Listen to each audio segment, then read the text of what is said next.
Istilah prospek dalam bola sepak sering digunakan kepada pemain muda yang mencuri tumpuan kerana bakat dan kualiti mereka sehingga pada akhirnya ramai meletakkan harapan agar ubi muda berkenaan akan menjadi bintang terbaik pada suatu hari nanti.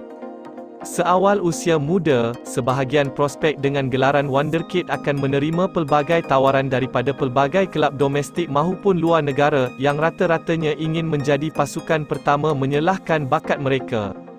Meskipun ada pemain sewaktu mudanya mendapat perhatian daripada beberapa kelab terkenal tanah air dan luar negara, tidak dapat dinafikan ada di antara mereka yang semakin pudar dari negara masing-masing.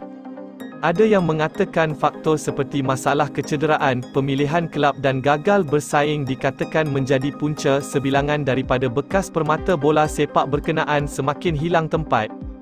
Ubi muda Malaysia, Luqman Hakim Syamsuddin, antara nama bakat yang pernah menggegarkan bola sepak rantau Asia Tenggara apabila dia mendapat tawaran ke kelab profesional Belgium, KV Kortrijk, dengan mengikat kontrak 5 tahun bersama kelab tersebut pada tahun 2020. Malah penyerang prolifik bawah 19 tahun negara itu juga pernah dalam senarai tahunan Next Generation Guardian selaku 60 pemain remaja berbakat terbaik pemain dan juga salah seorang daripada 80 bakat muda dari seluruh dunia untuk anugerah Golden Boy. Ketika rakyat Malaysia menunggu Luqman Hakim untuk membina nama di Eropah, pemain berusia 21 tahun itu bagaimanapun hanya memanaskan bangku simpanan Kortrijk selama 3 tahun selepas menyarung jersey kelab Belgium tersebut. Selepas hanya meraih 3 penampilan bersama skuad senior pasukan, Luqman Hakim memilih untuk mencari angin baharu dalam kariernya apabila bersetuju untuk dipinjamkan ke kelab Liga 2 Iceland, Njarðvík FC, dalam usaha mendapatkan minit permainan.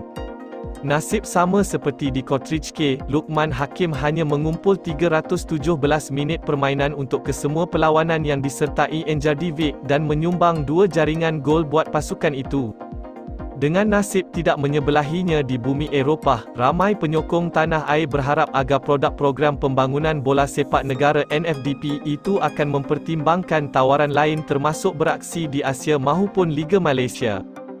Di Indonesia pula, rakan sebaya Luqman Hakim, iaitu Bagus Kahfi, merupakan penyerang muda Indonesia yang pernah meraih pelbagai pencapaian individu, seperti mendapat anugerah sebagai penjaring terbanyak Piala AFF Bawah 16 pada tahun 2018 dan tahun 2019.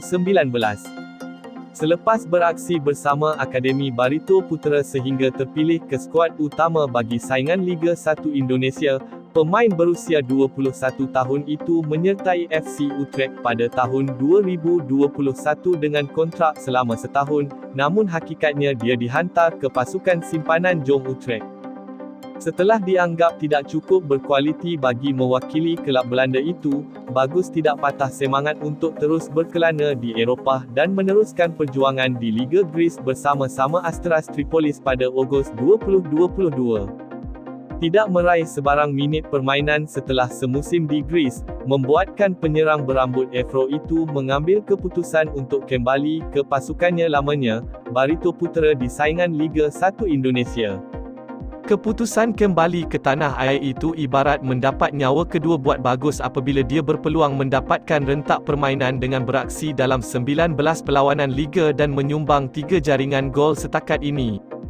Ubi mudah dari Thailand, Subhanat Muianta, juga mengalami nasib yang sama, di mana ia tidak terlepas daripada pandangan penyokong bola sepak terutamanya dengan pelbagai pencapaian yang dikecapi.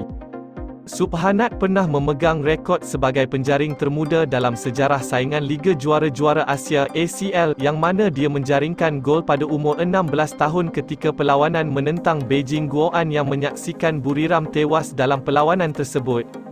Pemain berusia 21 tahun itu beraksi sebanyak 101 perlawanan bersama Buriram dan membantu menjaringkan 24 gol dan menyumbang 15 hantaran bantuan, selain memenangi kejuaraan Liga Thailand sebanyak 3 kali, Piala FA 2 kali, dan Piala Liga 2 kali.